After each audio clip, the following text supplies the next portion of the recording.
Então, Rick, para começar aqui, botar todo mundo na mesma página, né? Você fala aqui uma frase muito legal que a gente achou, que é: o colapso não é o fim do mundo, é o fim da ilusão de que ele ainda funciona. É isso O aí. que você quis dizer com isso? Se você puder abordar. A gente vive num mundo, né, que a gente, na verdade, eu falo que a realidade ela já não existe mais.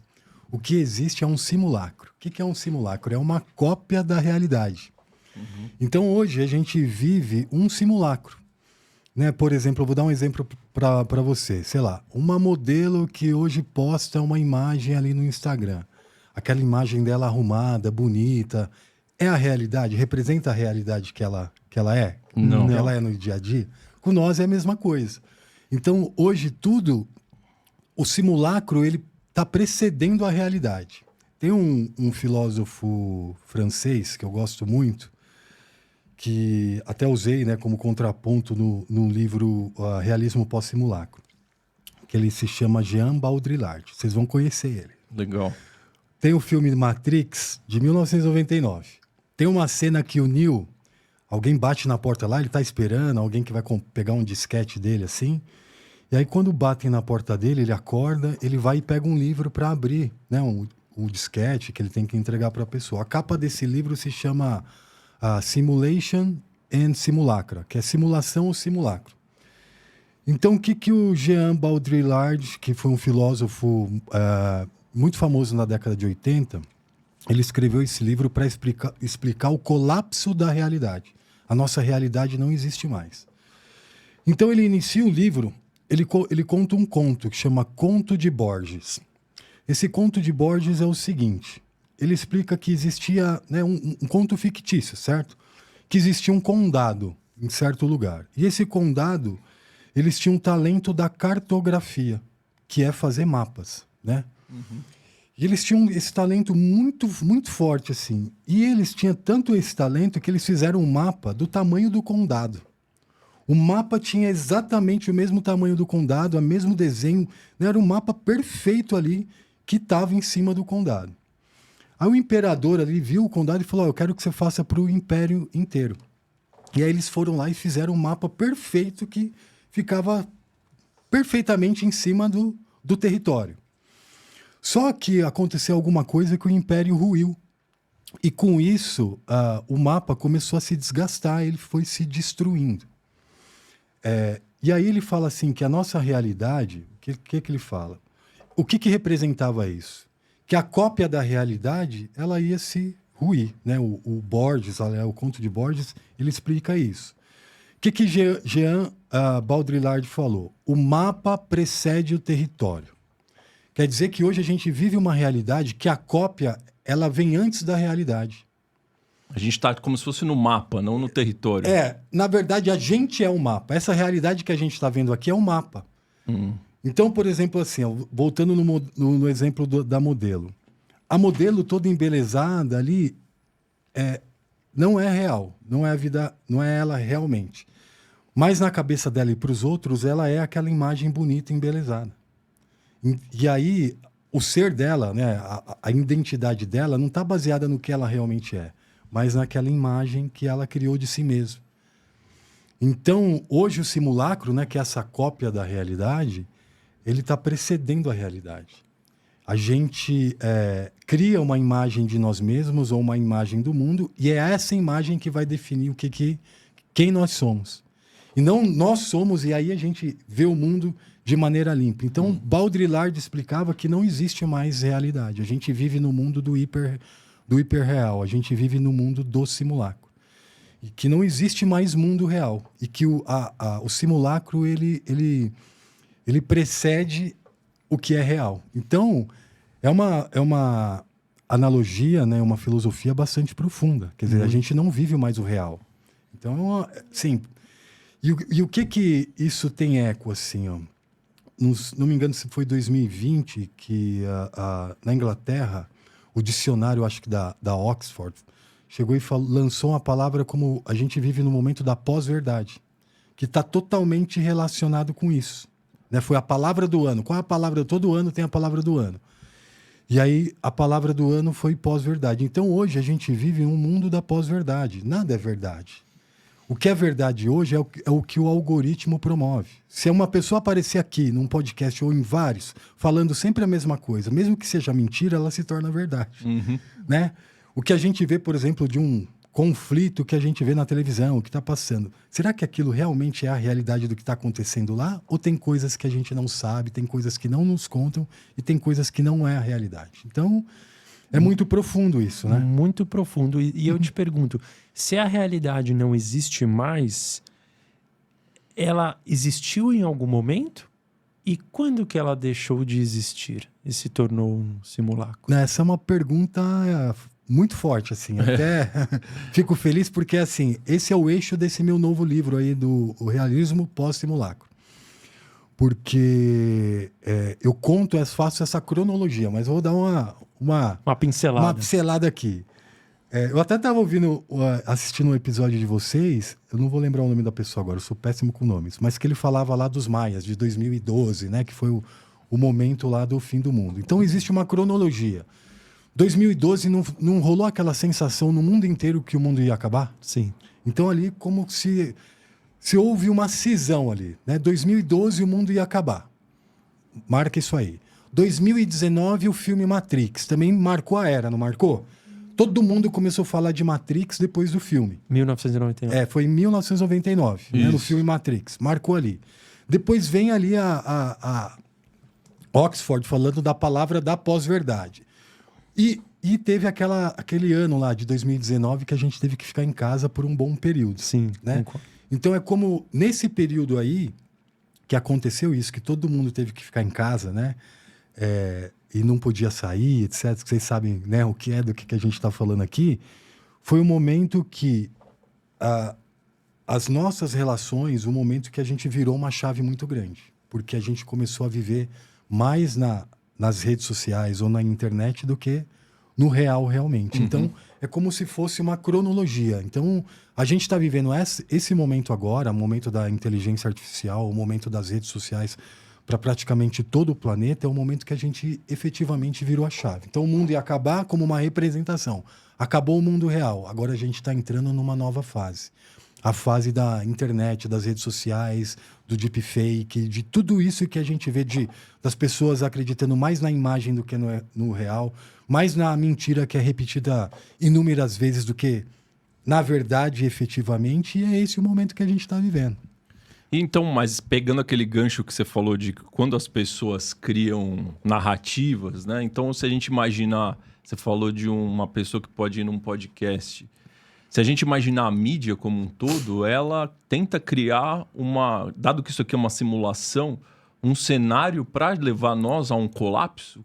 Como que está sendo arquitetado esse colapso que todo mundo fala que está por vir? A mídia é o braço, vamos falar assim, da elite que governa esse mundo, né? Ela é o braço de comunicação com as massas.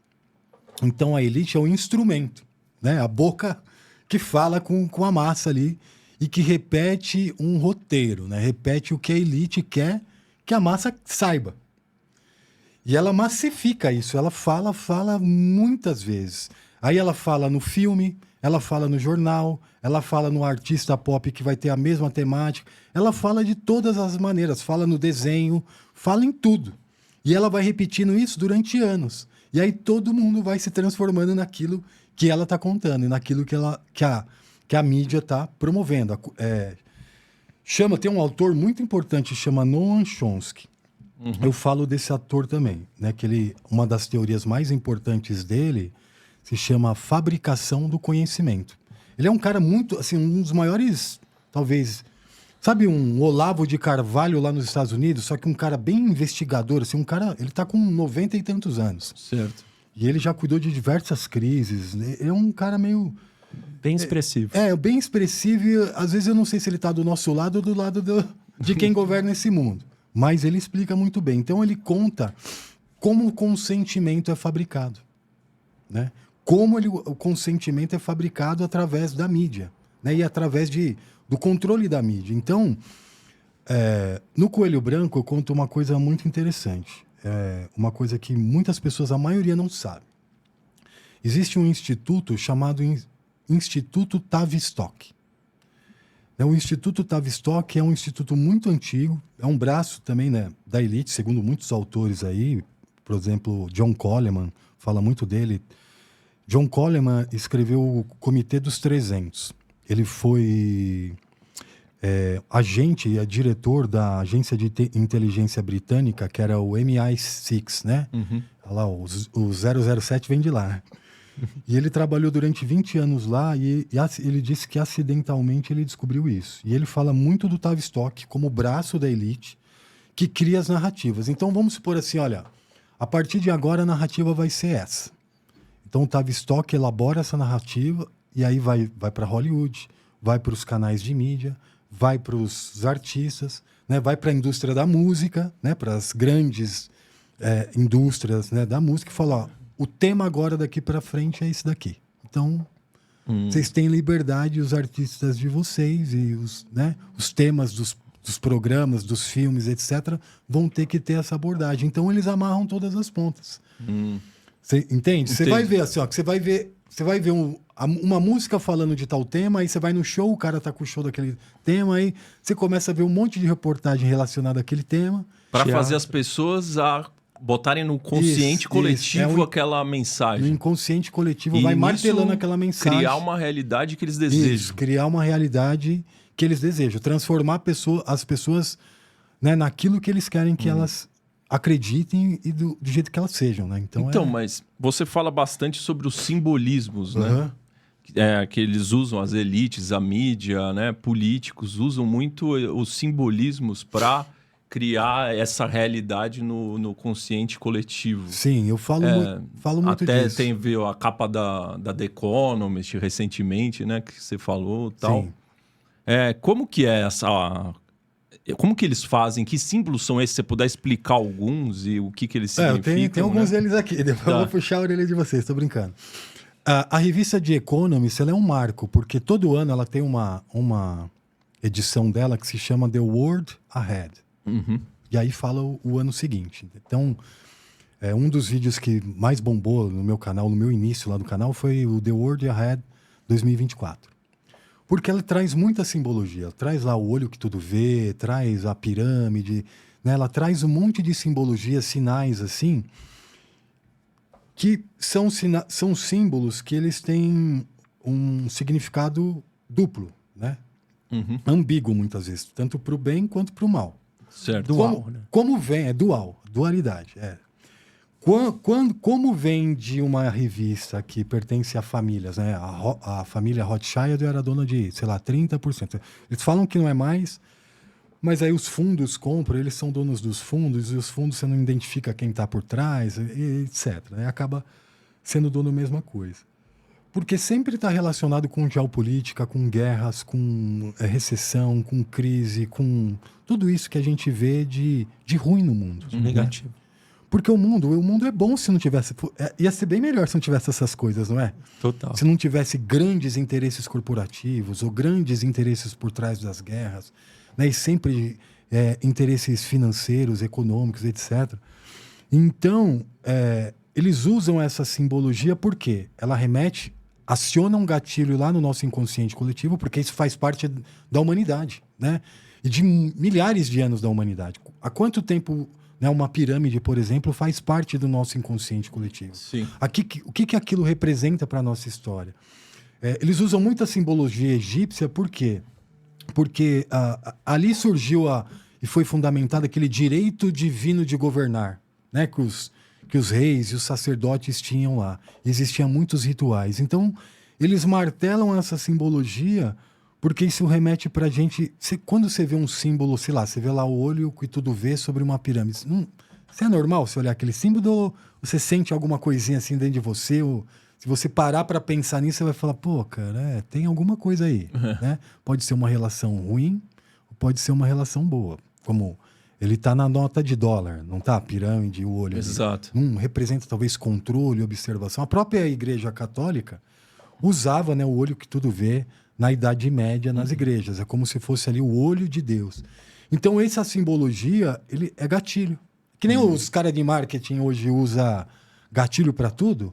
eles usam também, só que é um gatilho mais profundo. Do ponto de vista espiritual, vocês que acreditam no mundo espiritual, é possível que esses caras consagrem essas coisas a entidades, né? E que também usem muito da numerologia e do ocultismo, aquilo que a elite ocultou da gente, né? E que a gente não sabe. Por isso que é ocultismo. Por isso que é ocultismo. Eu sempre... As pessoas, quando eu falo ocultismo, eles já pensam em coisa, sei lá, magia negra e tal. Não. Ocultismo é o conhecimento da humanidade, do universo ou da nossa realidade, que foi oculto de nós, que é mantido E tá em segredo. escondido. Está escondido. Né? Que, sei lá, a biblioteca da Alexandria foi queimada, ou quantas vezes queimaram livros, ou quantas coisas lá dos cavaleiros templários que, né, que falam que eles tinham segredos e que, né, estão escondidos. Ou quando você vê um filme lá, o Código da Vinci, qual é o segredo? Então existem segredos na humanidade que a gente não sabe. Certo. E que a gente vem investigando, né? Vocês são investigadores aqui, né? Junto com você. Recebem muita gente aqui que vem contar aqui, que leu nos livros e que isso e que aquilo, e investigou, pesquisou, teve vivência e tal. Então a gente está tateando, né, esses segredos aí. Eu acho que hoje está se revelando muita coisa. Eu acho que vocês devem ter mais impressão disso do que eu, né? Vocês recebem muita gente aqui. Então é isso. Eles usam essa simbologia das capas, ou vai estar nos filmes, nos shows. A cultura pop tem usado muito, né, insistentemente essa simbologia. E até os artistas brasileiros têm copiado muito essa narrativa e tal. Mas porque aciona gatilhos inconscientes e que pode acionar gatilhos espirituais também. E eles mostram quem eles servem, esse tipo de coisa. Então, mas é muito interessante porque eu, estudando você, eu comecei a pensar com essa ótica, né? E se a gente for pensar na Bíblia, muitas coisas que vêm acontecendo hoje são coisas que estão lá no livro de Apocalipse, certo? Sim. E você tem uma visão de que talvez as elites estão querendo criar um cenário meio que artificial para meio que acontecer o que está escrito no Apocalipse. É isso, não é? Como que você enxerga toda essa situação? Eu sempre falo assim, a gente tem que fritar o peixe e olhar o gato, não é? Boa. A gente tem que ter aquelas linhas que a gente vai acreditar mais, e que a gente segue, que a gente se identifica mais, mas tem essa olhadinha no gato que a gente fala, ó, eu não vou descartar isso aqui, eu vou considerar, não desconsidero totalmente. Tem teorias que eu falo, cara, eu não acredito nisso, mas eu também não vou descartar. Deixa aqui no parking lot, deixa aqui guardadinho aqui, que uma hora... Vai que cola. Prefiro não descartar. Prefiro falar, pô, será? Talvez e tal.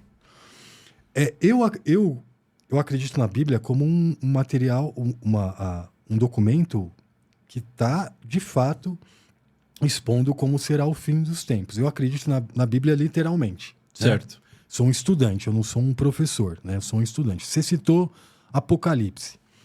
Apocalipse 13 fala do quê? De poderes, né? Fala lá da besta do mar, da besta da terra, que vão surgir esses poderes. Quem deu o poder para eles foi o dragão.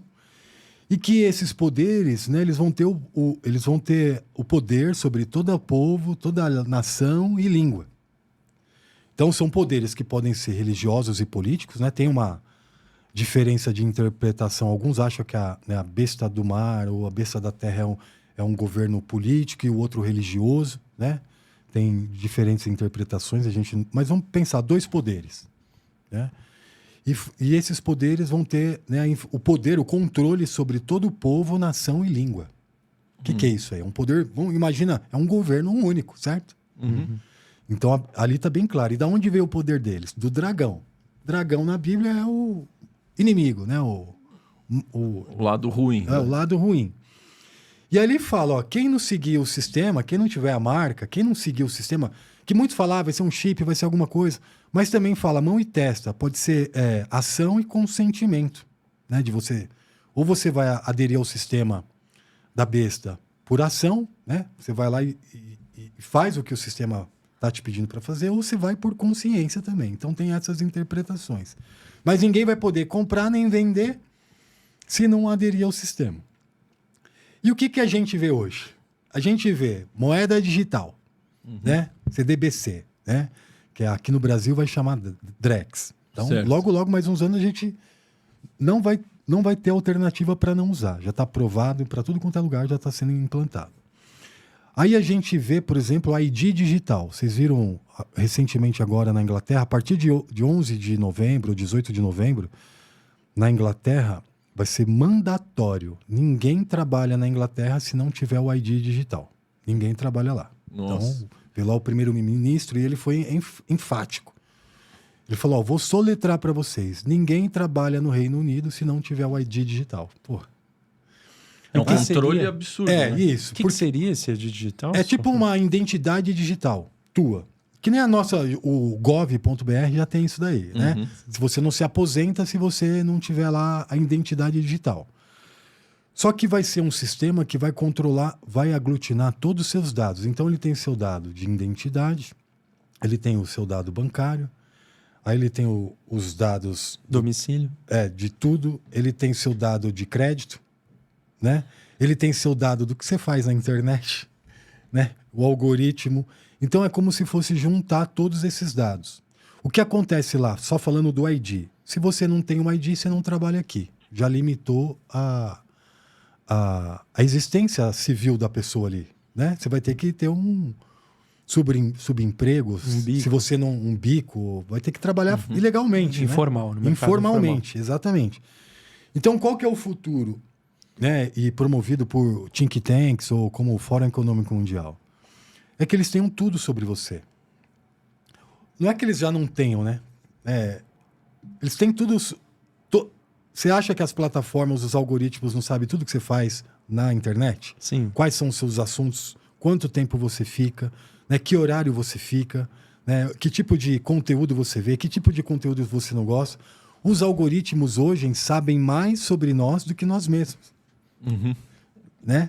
Sim, perfil de consumo e afins, né? Exatamente, perfil de consumo. Agora tem um negócio interessante. Vocês podem me responder isso. Já conhecem pessoas que falam, cara, eu pensei e a hora que eu vi passou ali apareceu na minha rede social. Sim. Eu pensei em tal coisa, apareceu. Pensei num carro, apareceu a ele. Isso, porque antes era eu falei e aí apareceu. Sim. E aí tinha aquelas teorias, bom, os telefones nos ouvem, ouviu o que a gente... Tem até aqueles memes, né, das redes sociais ouvindo o que a gente está falando e aparecendo na sequência a publicidade, os produtos que você acabou de falar.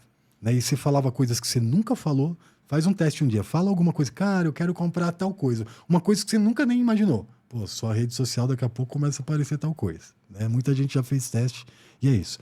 Só que a gente já passou esse nível de eu falei e apareceu. Agora tá, eu pensei e apareceu. Que loucura. Não é? Você vai ver pessoas aí, depois o pessoal pode comentar nos comentários aí se aconteceu isso daí.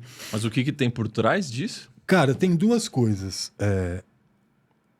Os algoritmos estão induzindo as pessoas a pensar em coisas que ele quer oferecer na sequência. De que forma? Né? A gente não entende isso. Mas eu já li algumas coisas, né? Por exemplo, quando a gente fala de streaming, tipo Netflix, você acha que é você que está escolhendo o filme que você vai assistir. Mas não é. É o algoritmo que está fazendo você escolher o filme que ele quer que você assista. É mesmo? É. Você vê que a gente fica lá e muitas vezes, né? Eu assisto bem poucos filmes. Muito, muito pouco mesmo. Mas quando eu assistia, às vezes você ficava horas lá tentando escolher um. O que os especialistas falam é que é o algoritmo que escolhe para você. Em, sei lá, 90 e tantos % das vezes é o algoritmo que escolhe para você. Só que a gente acha que a gente acha tomando que a gente essa escolha. tomou essa escolha. A gente acha que a gente tomou a decisão. Como que eles estão fazendo isso? Cara, uma manipulação? Existem muitas discussões sobre ética com relação à atuação dos algoritmos hoje em dia, né? Por exemplo, assim, uma vez eu fui olhar um dado. Vocês sabiam que é um dado que é tipo assim, 0,3% que acessa a segunda página do Google. Você fala, vou comprar tal coisa, vou pesquisar tal coisa.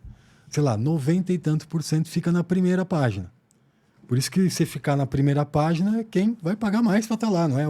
Para aparecer lá. Então, e as outras, sei lá, 20 páginas que tem? Será que teria outros conteúdos ali ou eu estou sendo induzido a ver só o que está ali?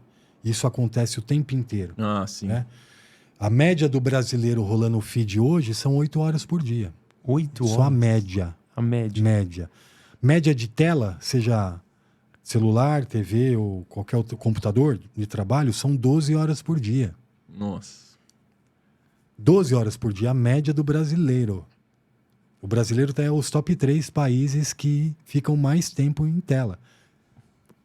Você acha que não é possível programar todo mundo ali através então. daquilo? Antes era só o Jornal Nacional e a novela. Agora é o tempo inteiro. Todo mundo programando. Ou seja, a partir do momento que as pessoas saíram da TV e migraram para o celular, o controle ficou ainda maior. Muito maior. Sem que dúvida. É isso? Foi exponencial, né, o tanto que aumentou esse controle de programação, né, de programar. Uhum. Né, programar desejos, programar consumo. Você entende? É assim que eles estão fazendo a tal da subversão ideológica que você fala? A subversão ideológica, cara, é na época da TV, né? Mas é fora da TV. Quem que é o cara que trouxe esse conceito de subversão ideológica? Foi Yuri Bezmenov. Ele era um agente da KGB, naquela época da Guerra Fria ali, Estados Unidos e União Soviética. Então o Yuri Bezmenov, ele desertou de lá e foi morar no Canadá. Né? Ele conseguiu exílio, né? E foi morar no Canadá.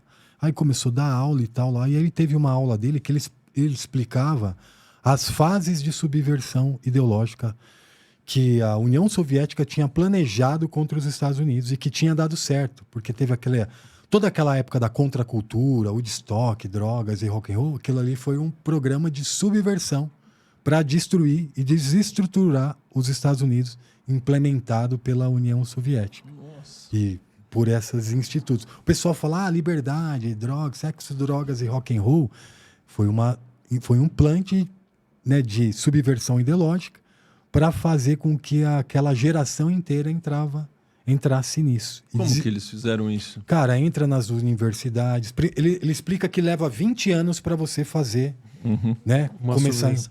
Começar a fazer isso. E a gente vive muito aqui. Primeiro, eles começam a entrar nas universidades, começam a formar professores, né? Da bolsa e um monte de coisa. Então, vão ter núcleos de formar professores, né? Dentro daquela ideologia. E aí esses professores vão começar o quê? Formar essa ideologia dentro dos alunos. É o que a gente vê hoje aqui no Brasil. Você não vê universidades federais com uma certa ideologia? Né? E aí você fala que o aluno entra lá na federal, o que acontece com ele? Uma lavagem cerebral. Uma lavagem cerebral. A gente vê isso na prática. Certo?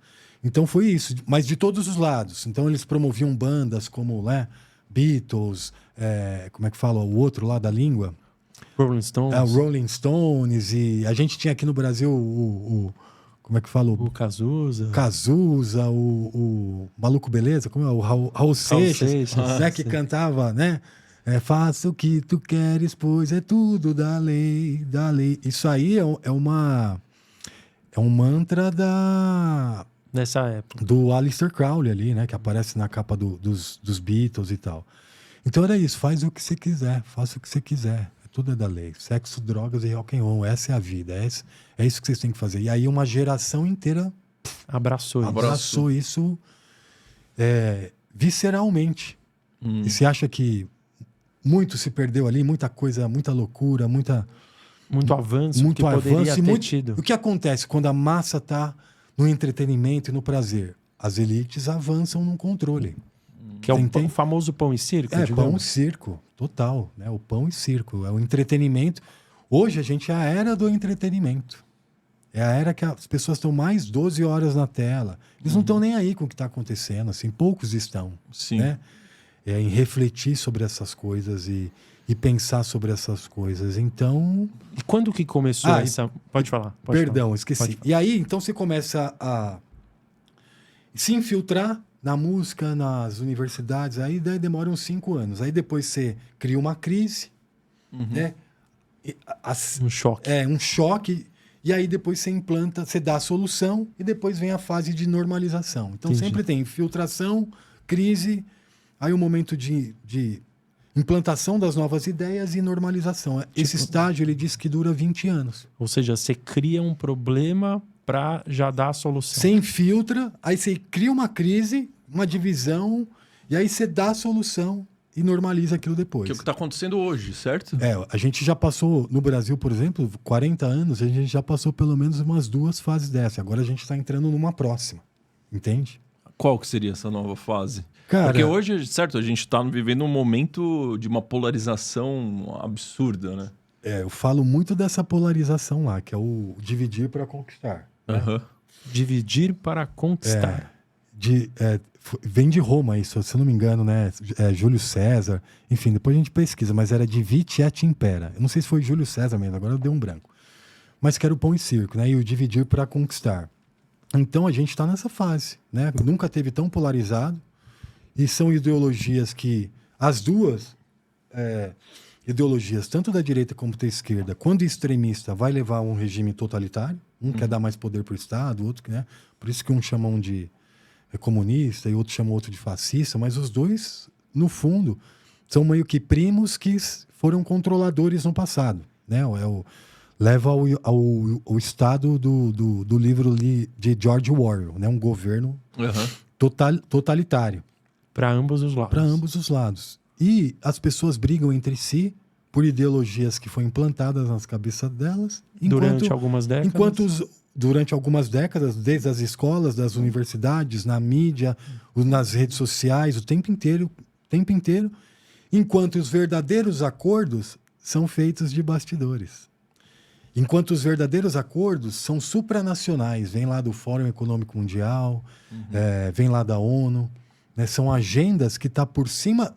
Você vai ver, existem agendas que, independente do lado que estiver no poder, continua sem parar. Entendeu? E continua por décadas e por décadas. Então, e onde que surgiu essa... É uma matrix, né, que a gente vive. Mas onde que surgiu isso? Porque, por exemplo, em 1800, 1700, é meio difícil de acreditar que isso já existia. Já existia, já. Já? Já existia. Eu tenho estudado muito sobre o Império Veneziano. Você já ouviu falar no Império Veneziano? Não, se você puder. Ele durou 1000 anos. Por que você nunca ouviu falar? 1000 anos. 1000 anos? 1000 anos. É o segundo maior império, tão importante quanto o Império Romano. Por que não ensinam nas escolas sobre o Império Veneziano? Essa é a pergunta que eu me faço. Por que eu só fui descobrir com 40 e tantos anos que existia um Império Veneziano e que lá começou os primeiros ensaios do sistema financeiro que a gente teve aqui? E que lá, né, moravam as elites e que lá, né, girou muita coisa do que a gente conhece hoje. Né? Tanto do ponto de vista místico, né, que surgiu tudo naquela mesma época ali, Cabala, essa parte esotérica, né, mística, a divisão lá contra a reforma da igreja, tudo surgiu na mesma época. Então, tem muitos autores que falam detalhadamente que isso era um plano, né? Então, o Império Veneziano foi a mente ali do sistema financeiro que a gente tem hoje, né? Que durou até ali, se eu não me engano, por volta ali de 1600, 1700, que depois já veio a Revolução Francesa, que aí já é um marco que todo mundo já conhece mais, né? Mas por que nunca falaram do Império Veneziano? Né? Por que nunca falaram dos fenícios aí? Então, um bom ponto mesmo, né? Isso faz parte também de um ocultismo, né? Só que como está mais distante, por isso foi a minha questão, né? Onde que começou isso? Eu entendo que o advindo da tecnologia massificou esse processo, certo? No que sentido? Massificou no sentido de... Todo mundo buscar saber? Massificou no sentido... acelerou, atingiu a massa de uma maneira potencial. Mas você diz de onde veio? Não, a minha pergunta para você era de onde veio? Você falou que lá em 1700, 1800 já existia isso. Tanto que o veneziano durou 1000 anos, o Império. Sim. Só que a tecnologia, a vinda da tecnologia, ela potencializou uma aceleração nesse processo, correto? De controle, você diz? Totalmente. Mas sempre houve uma agenda de controle. Uma agenda de programação das pessoas. Eu acho que o próprio ocultismo, ele faz isso. Mas hoje, assim, eu vejo que a programação ela é massiva, né? Ela acelerou, assim, exponencialmente. e vai acelerar mais. Pensa 2 anos o que era... Não existia inteligência artificial, existia? Não. Você usa inteligência artificial hoje? Uso. Bastante para trabalho, sim, para Bastante. pesquisa e Sim. para organização. Você consegue viver sem agora? Não. Não é fácil, né? Se tiver, a gente vive, mas a gente tem que reaprender, não é? Sim. A gente que tem que trabalhar, criar um monte de coisa, assim, às vezes trabalha sozinho e tal, tem que produzir. É uma baita mão na rosa, uma facilidade. E que muitas vezes a gente não consegue viver sem. Só que a maioria das pessoas que não são despertas, ou muitas pessoas, estão usando isso para futilidades imensas, né? Uhum. E para mergulhar na alienação que eles vivem, né? Uma alienação sistêmica. As pessoas não entendem nada disso que a gente está falando aqui, nem acreditam que isso exista. Só que também nunca estudaram sobre. Nunca se debruçaram. Então, eu não acredito que existe isso. Você já estudou? Quantos livros você já leu sobre o assunto? Nenhum. Mas na TV fala que não existe. Na TV fala que é um fake news ou uma fake teoria news, da conspiração. chama de teoria da conspiração, etc. Mas a pessoa mesmo nunca leu. Nunca estudou, nunca se interessou. Mas você acha que a gente está caminhando para esse colapso? Quem que está meio que arquitetando isso? Muitas pessoas falam do Elon Musk, né? Do Peter Thiel. Tem a tal da BlackRock também por trás. O que você vê para o futuro próximo? Tem a tal da Agenda 2030, né? A Agenda 2030, ela surgiu, se não me engano, em 2016, com um plano lá de 17 Objetivos de Desenvolvimento Sustentável, que eles chamam. Só que por trás de cada desenvolvimento tem um interesse corporativo de controle. O Fórum Econômico Mundial hoje é o centro dessas ideologias. O Fórum Econômico Mundial lançou um tempo atrás, 2016, se não me engano, um vídeo que falava assim: você não terá nada e vai ser feliz. Você não terá nada e será feliz. Foi muito... Todo vídeo que ele lança, por exemplo, eles são extremamente criticados, porque é sempre essa ideologia. Aí eles apagam o vídeo, mas a galera já salvou e continua. O que é não ter nada e será feliz? Eles falam da indústria 4.0.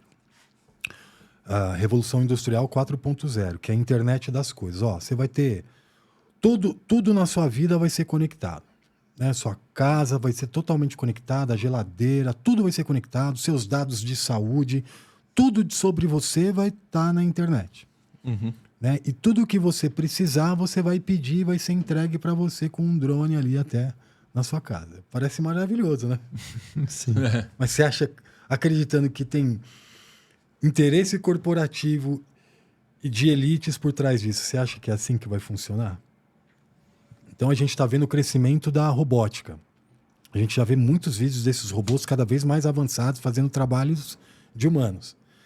E a inteligência artificial crescendo exponencialmente. Você já vê caminhões autônomos, tudo autônomo, né?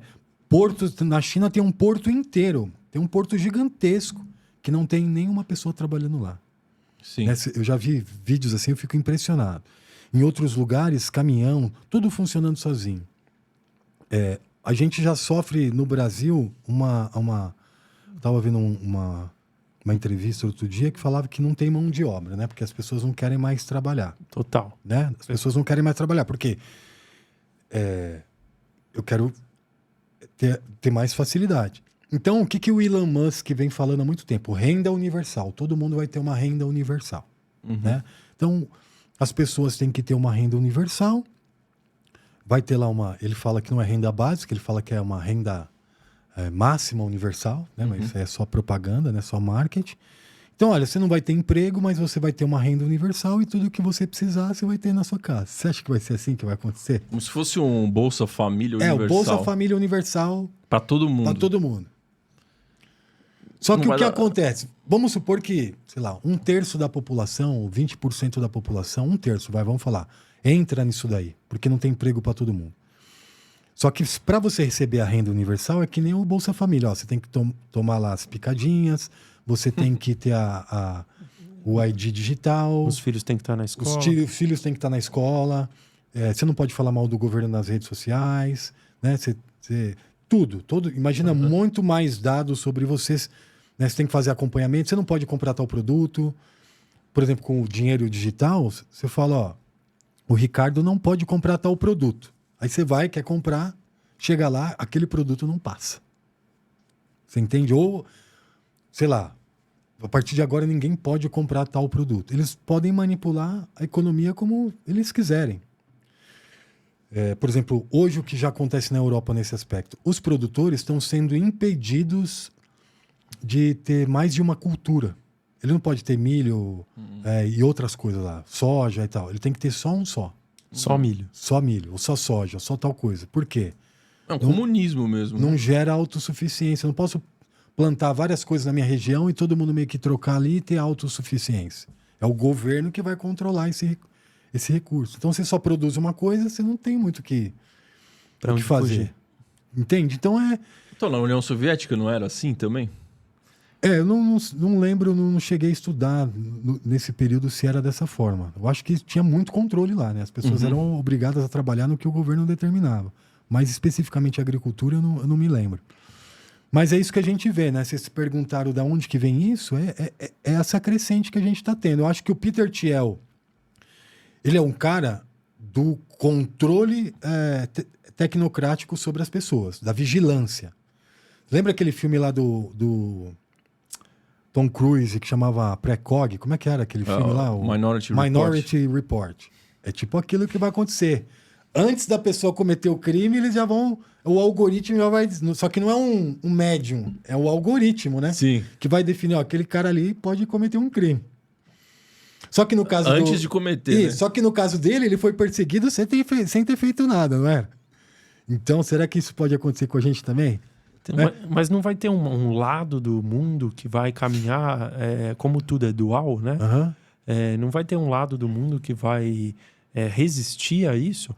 Por que eu digo isso? Porque a gente recebeu aqui, por exemplo, a Maria Pereira, que fala da tecnocracia, né? Tecnocracia, principalmente da liderança dos Estados Unidos frente à América Latina.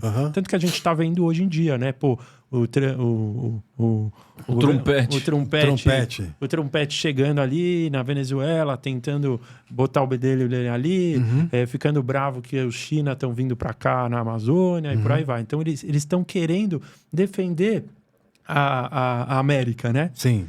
Então, será que não vai ter mesmo que tenha uma elite que queira comandar tudo, será que não vai ter um conflito de, pô, eu que quero controlar e não você?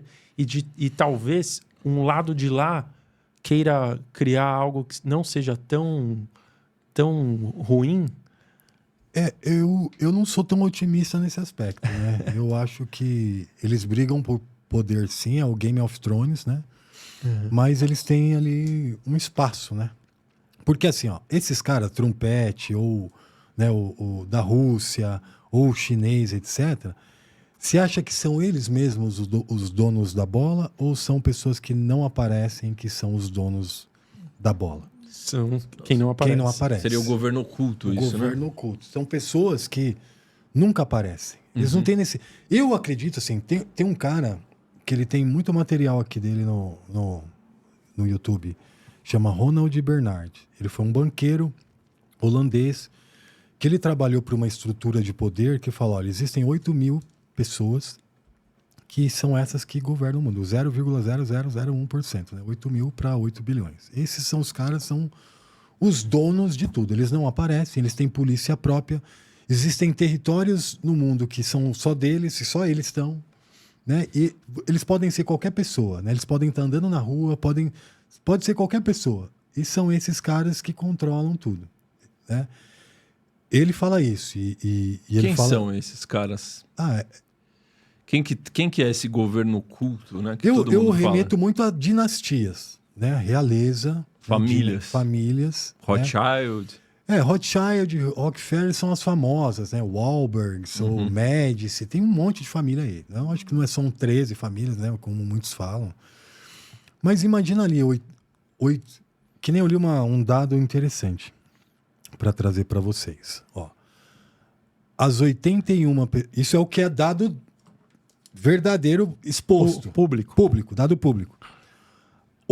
As 81 pessoas mais ricas do mundo, elas têm mais dinheiro do que 5 bilhões de seres humanos. as 81 pessoas mais ricas do mundo Isso, é têm Oxfam. dinheiro... A fonte é Oxfam, de 2024. As 81 pessoas mais ricas do mundo têm mais dinheiro do que 5 bilhões de pessoas. É muito bizarro. Né? E que o 0,001%, que é 80 ali mil pessoas, né? Eles são donos de praticamente tudo. Bancos, fundos, recursos essenciais, tudo. Tudo que é essencial, grande e... né? Tá na mão deles. Né? Então, se isso é o dado público, é o dado... Imagina o que não é público. Mas por que esse pessoal quer tanto aumentar esse controle? Porque, pô, os caras já estão lá bem pra caramba de vida e tal. Por que eles têm tanto interesse em controlar cada vez mais a humanidade? É uma pergunta que aí a gente vai só responder se a gente entrar no campo espiritual, né? Porque eles têm uma direção e essa direção quer eliminar, né? Quer destruir a humanidade, né? Acima deles, você tá falando? Acima deles. Seriam seres de outros que não são seria, daqui, por né? exemplo, o lado maligno, né? Então, acima deles tem essa estrutura. E que as pessoas... destruir a alma humana, né? Que as pessoas se percam mesmo nisso aqui, né? Então, se a gente olhar pelo lado da Bíblia, né, que é o que eu acredito, esse líder... Aí é o diabo, né? Vamos falar assim. Esse ser aí, esse anjo caído que quis ser como Deus e que foi expulso do céu e que veio para cá na Terra e o único objetivo que ele tem é derrubar os seres humanos. Então, o que ele faz isso é derrubar os seres humanos. Porque quando a gente olha, cara, assim, a história, que a gente vê... Por que essas dinastias... O ser humano ele vai viver ali entre 80 e 120 anos. Vamos pôr 120, quase ninguém, né? Mas Sim. por que essas dinastias elas ficam repetindo as coisas e esses projetos continuam 200, 300 anos sem parar, assim? Por quê, cara? Né? Por que não tem uma quebra ali? Fala, não, agora não tem ninguém fazendo esse controle. Mas se você olha, esse controle só está aumentando, começou e vai aumentando em décadas e vidas inteiras, assim, né? 80 anos, vai passando o tempo e continua a mesma coisa, só progressivo, não regressivo. São perguntas que a gente faz. Então, aí você vai ter diferentes explicações. Mas eu sigo o que está ali. A Bíblia é uma bússola para mim, entendeu? Então, eu estudo outras abordagens, outras teorias. Eu faço muito isso. Mas você acha que, pegando esse gancho da Bíblia, que nós estamos realmente vivendo o Apocalipse e terá ou não alguma reviravolta? Eu não sou um cara alarmista ou apocalíptico. Eu acho que quando eu sentir que a gente está mesmo nos fins dos tempos, eu acho que a gente vai saber mais. Eu acho que a vida é muito confortável ainda, sabe? Tem muito cara alarmista, mas está lá em casa, o mundo vai acabar, tá na internet, tá no ar-condicionado e tal, e tá falando que o mundo vai acabar e que as coisas não... Eu não sei, eu acho que tem que estar muito pior. Vocês não acham que tem que estar pior do ponto de vista de guerra, de alienação, de maldade, para representar aquele fim dos tempos da Bíblia?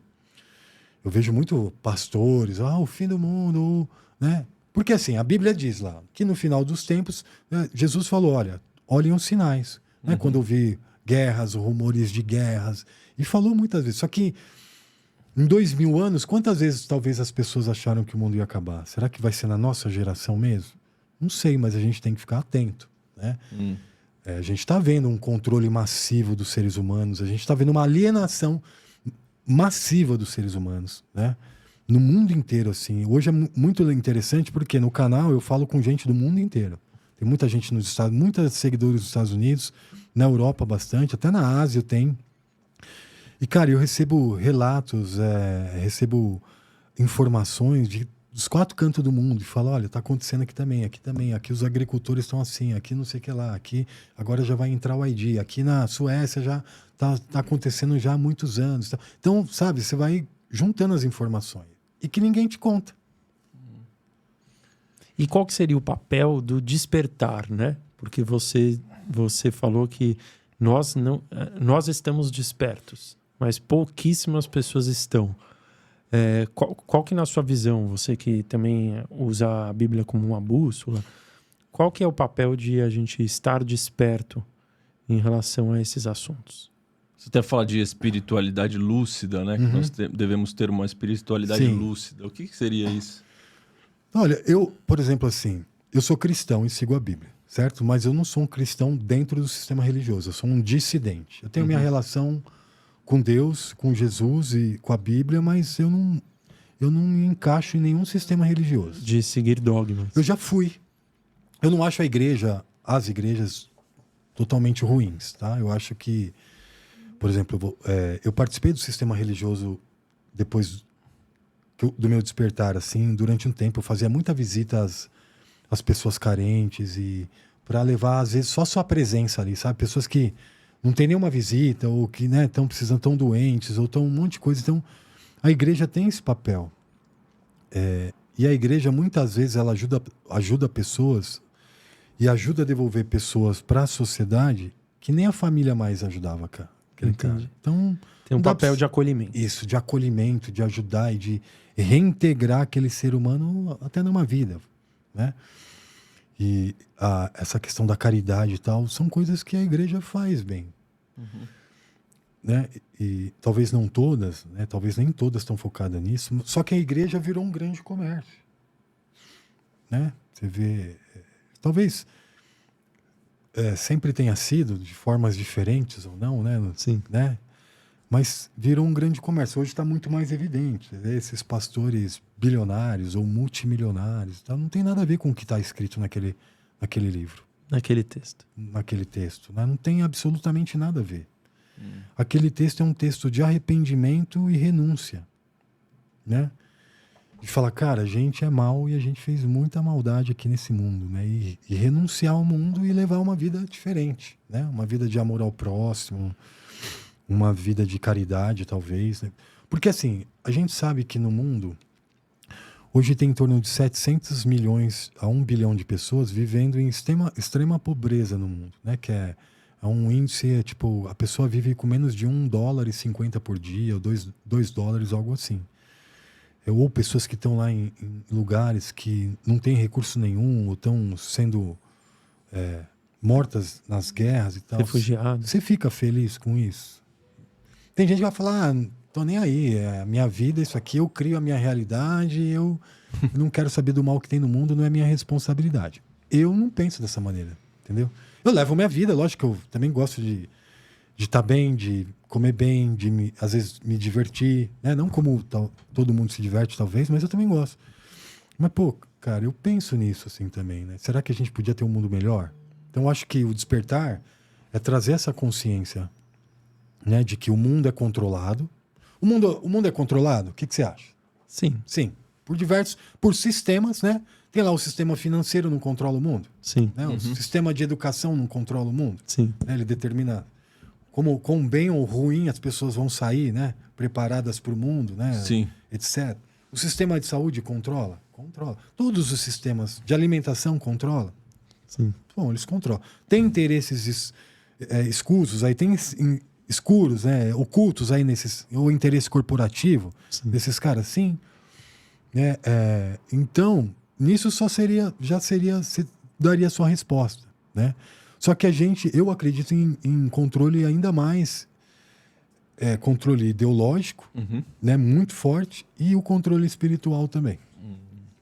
Então, eu nem lembro mais a pergunta, eu acho, mas a questão de que se a gente está caminhando aí para tá no momento de apocalipse, eu não sou alarmista, mas eu acho que a gente está entrando...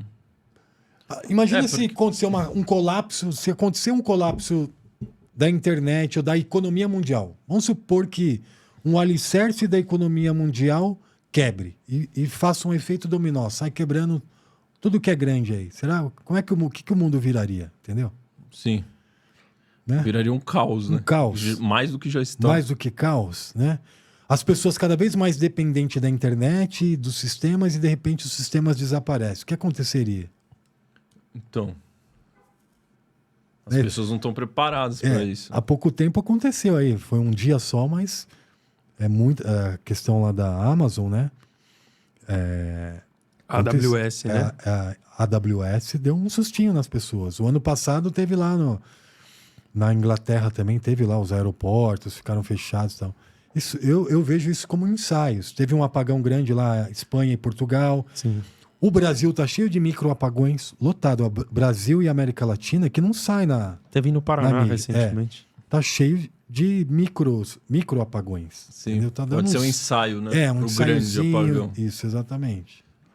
Perfeito. Vamos dar um recadinho aí pro pessoal? Vamos lá. Hoje é importante Brunão, coloca aí.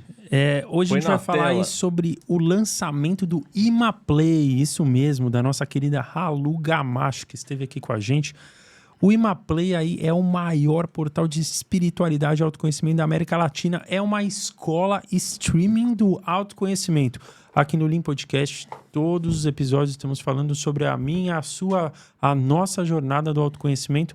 E lá no Imaplay tem diversos vídeos, diversos documentários, mas documentários muito bem feitos, muito aprofundados para ajudar vocês aí na jornada do autoconhecimento. Como eu falei, é fundado pela Ralu Gamache, que esteve aqui com a gente, e tem aí 7 dias grátis de teste para vocês conhecerem. Como que é o nome mesmo do documentário? O Eletromagnética. Exatamente.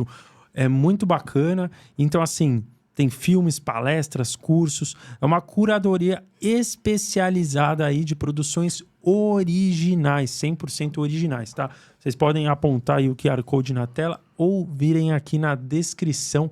Imaplay é nosso apoiador do canal, né? Então, estamos muito felizes aí com essa parceria. Conheçam aí, baixem 7 dias grátis, tá na tela e tá na descrição do vídeo aqui. Exatamente, conheçam. Mas continuem aqui, depois vocês vão lá, né? Exatamente, conheçam. É a escola streaming do autoconhecimento, Imaplay. Boa. Show de bola. Henrique, Boa. Manda bala. eu queria falar com você agora sobre o tal do transhumanismo, né? Que isso é tão falado agora, que uma nova tendência que eles estão querendo implementar. Se você puder contar pro pessoal o que é o transhumanismo, o que você acha que vai acontecer com tudo isso? Tá. O transhumanismo é junção de homem e máquina. Inicialmente é isso. Junção de homem e máquina. Começou muito a ficar falado isso quando a Neuralink, né, do Elon Musk, que falou que do chip cerebral lá que seria implantado, que iniciou como um processo, vamos implantar o chip para as pessoas que têm alguma deficiência, né, ou paraplégico lá no caso, né, para devolver essa possibilidade dele interagir com o mundo, devolver, né, os movimentos e tal, né? Então ficou bastante famoso nisso. E aí começaram a falar, olha, no futuro o chip vai, né, te proporcionar outras coisas. A gente vê alguns testes, né, os implantes da Neuralink, as pessoas conseguindo acessar a internet só com pensamento, navegar na internet só com pensamento, etc. Então, resumidamente, o transhumanismo seria a junção de homem e máquina, meio que ciborgue. Lembra aqueles filmes de ciborgue na década de 80 e 90? Isso. E, de novo, né? Esses filmes não foram à toa, né? Não foi. De novo, faz parte dessas décadas que tem que implementar esse Por tipo de tinha assunto. filme de ciborgue lá na década de 70, 80? Já era botando no subconsciente coletivo, né? É isso. Então, basicamente é isso. Só que aí vem a questão da manipulação genética também. É a manipulação CRISPR que falam. Que é a questão de você conseguir manipular a genética. Então, programar o DNA das crianças que vão nascer. Você já tem projetos que falam, no futuro a gente vai conseguir programar a cor da pele, a cor do olho, a força, a musculatura. Então, eles começarem a mexer nessa parte. Todo mundo vê como uma coisa boa, né? Você não Tipo vê? assim, eu vou poder escolher a genética do meu filho, é isso? Vai poder escolher a cor do olho, a genética do seu filho, né? Vai poder melhorar a genética dele. Começa assim, olha, se vê que tem alguma possibilidade de ter alguma deficiência, alguma doença e tal, né? Você vai lá e corrige isso daí, né? No início, né? Quer dizer, antes de nascer. Então, fala-se bastante disso aí também. E aí, por exemplo, tem um projeto que chama Projeto 2045, que é um projeto de congelar, fazer um download da consciência humana. Opa, isso daí é né? interessante. Fazer um download da consciência humana e deixar na rede, né? Deixar. Esse projeto é um projeto que estão investindo bilhões de dólares, já acontece há bastante tempo, já deve estar em alguma fase mais avançada. Mas qual eram as fases? A primeira fase, conseguir fazer o download da consciência. E aí ter um corpo meio que robótico e biológico para aquela consciência habitar, certo? Na segunda fase seria só um holograma mesmo. A pessoa seria um holograma e ela poderia trafegar em qualquer lugar. Por exemplo, você está aqui, aí você fala, eu quero estar lá na China. Você sai, some aqui e já aparece lá, né? Porque você não tem a necessidade de você... Tem um corpo você não é físico. físico, né? E são projetos, você entra lá, tem lá, 2045.com, você entra lá, projetos com investimentos de bilhões de dólares, cientistas, empresários, russos, americanos, etc., falando, fomentando isso. Aí você vê Elon Musk falando, essa é a última geração que vai morrer. Aí você vê lá o Jared Kushner do trompete lá, falando, essa é a última geração que vai morrer. Você vê vários empresários do Vale do Silício falando, essa é a última geração que vai morrer. Pô, o que esses caras... Caramba. Entendeu? Eles falam isso abertamente. Tá martelando já, vocês vão ver. Ou seja, a gente está caminhando para uma imortalidade. Uma imortalidade digital. Digital. Uma imortalidade digital, porque não vai ser você. O corpo físico não vai aguentar. Uma imortalidade digital. Mas aí a minha consciência vai estar lá. Essa é uma questão bem complexa. É uma questão complexa, porque muitas falam que a consciência nem habita o cérebro, certo? Sim, né? A gente fala muito disso aqui. Né? Então, como é que é esse download aí? Então, são coisas que a gente ainda tá... Na verdade, acho que vai ser como se fosse só para quem ficou vivo. Não tem um filme... Teve uma série que falava muito disso, né? Eu não vou lembrar o nome agora. O pessoal... Black Mirror. Não, é uma que foi só disso daí. Você tinha que morrer, aí você voltava como um avatar de você mesmo. Carbon alguma coisa, assim. Essa eu não vi, né? Essa você não viu, Rosa? Pô, o Maurício aqui é um fã. É o rei da série? Nossa, o rei da série dos filmes. Você viu que ele Carbon sabia? alguma coisa lá que eu não vou lembrar. Mas não é uma série muito nova, mas era só sobre isso. Mas, de novo, qual o interesse por detrás disso? Não sei. Não tinha lá criogenia, pessoas que se congelavam para no futuro, de repente, ver se... acho que é a mesma vontade de viver para sempre, né? Que esses caras têm. Mas o conceito de anti-humano, ele tá relacionado a isso ou não? Que você fala, conceito de anti-humano. Anti-humano? Não sei se seria especificamente isso. Eu acho que isso é anti-humano, né? Sim. Eu acho que seja, né? Não é uma coisa humana. Porque assim, imagina a sua consciência, ela vai estar numa máquina e influência dos algoritmos. Será que vai ser você mesmo ou vai ser algo programável pelo... Se hoje já não somos nós mesmos, se hoje já não somos, né? Os interesses dos algoritmos, como a gente está falando aqui, né? Imagina um chip na sua cabeça. Imagina a sua consciência dentro de uma máquina.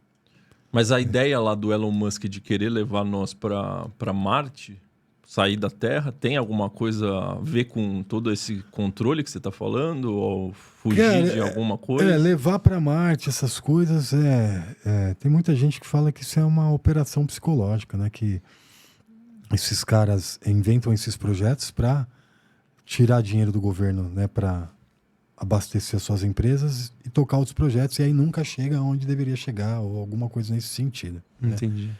Tem muitas pessoas que não acreditam nem que é possível chegar lá, né?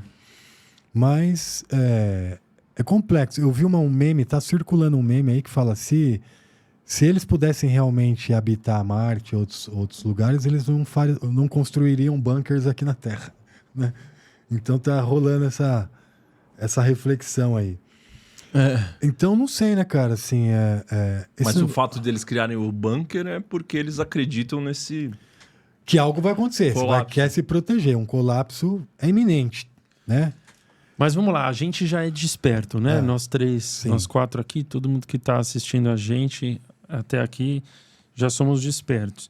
As pessoas que você tem contato lá, que acompanham você no seu canal, também são pessoas consideradas despertas, né? Sim. De todos esses temas que você aborda lá, qual que na sua visão é o mais aceito?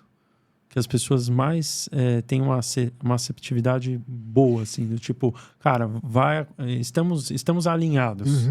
Dessa elite no poder, totalmente. Eles, todo mundo ali entende que sim, nós somos controlados, que os governos nos escondem coisas e que os governos são controlados por essas elites. Esse é um assunto que praticamente todo mundo que me segue concorda, né? E eu vejo muito disso daí, assim, dos feedbacks deles, das mensagens e tal. Então, esse não é uma dúvida mais, assim, para eles, entendeu? E também tem muitas pessoas que vêm aqui que falam que acima dessa elite existem seres de outras dimensões, né? Qual a sua opinião a respeito disso? Muitos falam que são os Anunnakis, que controlam, que sempre estiveram aqui, que fizeram uma mudança no nosso DNA. Exato. A gente fala muito disso aqui muito no Lean disso. Podcast. Então, só para também entender a sua visão em relação a isso. Para mim, quem segue a Bíblia ou é anjo ou é demônio, né? Então, pra gente, sei lá, os Anunnakis pra gente é um anjo caído, né? Não é um alienígena. Outras pessoas acreditam como um alienígena. Então, pra gente, ou é anjo ou é demônio. Mas o que seria anjo, no caso? Entende? Não, o anjo é um ser celestial, né? Um ser... Uma energia crística. Um ser, uma energia que vem direto de Deus. É um ser criado por Deus, que é um mensageiro, né? Que trabalha para Deus, né? Ou tá perto de Deus. Tem lá seus exércitos e ele é um mensageiro. Ele intervém aqui para trazer alguma mensagem em algum momento e é isso. Então, só que os anjos que caíram, eles perderam essa divindade. E eles habitam aqui nessa dimensão, numa dimensão fechada. Ele não pode mais habitar o céu. Ele habita outras dimensões que não é o céu. Frequências menores. Isso, lá. Né? São outras frequências, né? Outras dimensões, né? Que a gente chama lá de... Né? Os potestades, etc. Que a Bíblia fala disso. Então, eles habitam outras dimensões. Porque assim, ó... Eu ia falar outra coisa, mas não é relacionada a anjo, depois eu vou voltar nela aqui. Então eles habitam outras dimensões. E eles estão a serviço do dragão, né? Que é citado ali na Bíblia. E o objetivo deles é derrubar o máximo de pessoas que eles puderem, né? Então, é isso basicamente. Então, para nós, assim, tanto Anunnakis, etc. Agora... eu acredito que existe uma estrutura espiritual acima de tudo isso? Sim, eu acredito, né? Eu já falei com muitas pessoas que são estudiosas e que estão nesse movimento muito mais tempo que eu, que acredita que essas elites falam diretamente com esses seres, tá? Que eles têm contato, que eles têm reuniões, né? E falam diretamente com esses seres. Tanto a elite religiosa quanto a elite... política ou empresarial, que fala diretamente com esses seres. Eu estudei muito uma época sobre satanismo, né? Teve uma época que eu estudei muito, eu mergulhei muito para poder entender algumas coisas. Não esse satanismo mitológico, assim, o mais caricato que a gente costuma, mas mais voltado para a elite. Assim, ó. Existem teorias, bem interessante isso, que esses caras, que muitas pessoas, essas elites, eles aprenderam a sair do corpo, né? E operar em dimensões superiores. Então eles conseguem operar, né? Eram pessoas que renegaram a luz de Deus completamente, né? Que se alinharam às trevas e que hoje eles vivem numa dimensão paralela à nossa, tá? E eles controlam e interferem por aqui. Só que eles... Que nem no filme Matrix, que os humanos eram bateria para as máquinas, eles precisam da nossa energia vital para continuar mantendo esses universos paralelos que eles vivem. Eles criam universos paralelos. Vocês já tiveram pessoas que falaram de chakras, né? Vocês sabem o que é, né? Então tem vários chakras e a gente tem um chakra coroa em cima da cabeça. Sim. Alguns estudiosos falam que eles se iluminaram pelo lado negativo e eles criaram universos paralelos da onde eles podem ir e voltar e governam por ali. É uma teoria. Sim, igual tem gente que desperta para o bem, eles despertaram para o mal. Então, mas seria ali a serviço das trevas, né? E eles se alimentam, eles podem estar no corpo de outras pessoas ou ter algum tipo de controle, etc. E que esses rituais dessas elites, muitas vezes rituais, é para alimentar essa galera, esses magos negros que estão nessas dimensões superiores, aí, ou essas dimensões diferentes. Do ponto de vista de entidades, vamos pensar lá os gigantes que existiram na Terra, os Néfilins, que vocês já devem ter ouvido falar. Sim. O espírito deles não volta para Deus, Não porque volta. não é de Deus. O nosso, né, quando a gente morreu, o nosso espírito volta a Deus, porque foi Deus que deu, tá na Bíblia. Né? O seu corpo volta ao pó, né, e o seu espírito volta a Deus que te deu. Né, e fica lá guardadinho até o momento que você ressurge com um corpo glorificado. Né? Essa é o que a Bíblia conta para nós. Só que esses espíritos, desses Néfilins e etc., eles não voltaram, né? Eles não voltam, eles ficam presos nessa dimensão. Então seriam essas forças, essas potestades que influenciam, etc. Por isso que é a dimensão fechada que você comentou. Eu vejo como eu não abordo muito o modelo cosmológico, né? O pessoal fala Terra plana, então eu acho que ainda a gente tem um modelo cosmológico que talvez seja diferente de tudo, assim. Mas eu vejo como um sistema fechado. Ninguém entra, ninguém sai. Sim. Entendeu? A gente está aqui para cumprir um período, né? Um período determinado por Deus, né? De evolução ou de arrependimento, etc. E quando cumprir esse período, a gente volta, aqueles que tomarem a sua decisão corretamente, voltam aí no corpo original. É um corpo glorificado. Quando Jesus ressuscitou, ele tinha o mesmo corpo, né? Até ele mostrava, aperta aqui as feridas e tal. Mas não era mais um corpo humano, era um corpo glorificado. Era um corpo que podia estar nessa dimensão, podia estar na outra, podia estar no céu, que ele aguentaria, né? Um corpo diferente. É como o mesmo corpo que Adão tinha antes de cair, sabe? Uma coisa celestial, uma coisa que não é desse mundo, que a gente não sabe efetivamente como é. Então é isso, né? Que a gente, Sim. quando Jesus voltar pela Bíblia, a gente vai encontrar ele no céu com um corpo já restituído. Tipo, pá, voltou. Então é isso que a Bíblia ensina, né? Mas pegando o gancho lá que você falou do satanismo, hoje muitos falam, né, que a cultura pop, né, há muitos cantores, aí, shows sendo feitos para fazer como se fosse um ritual coletivo. Uhum. Como que você enxerga isso?